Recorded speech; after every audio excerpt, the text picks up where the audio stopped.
Hey everybody, my name is Marcus Stone, and in this video you will learn how you can easily add map for your site in Weebly. So let's start. First, what you want to do is just be in a Weebly, click here on build and just take the map here and just paste it.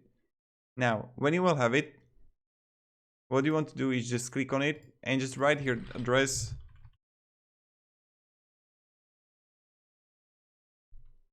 Yeah, this is where I live. No, I shouldn't have said that.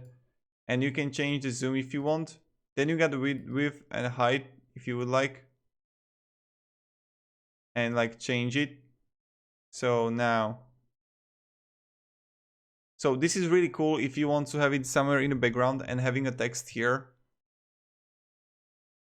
See, this is really good, but it's up to you. And now we got like position, then you got spacing that you want to like increase the top margin, you know.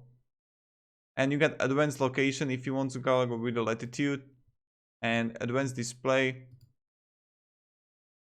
I would recommend showing the marker, and should like if I scale, it won't change anything. So this is how you can actually add a map for your site in Weebly. If you have any questions, ask me down below in the comments. I'll be really thankful to help you and guide you. And yeah, thank you. Have a great day and see ya. Goodbye.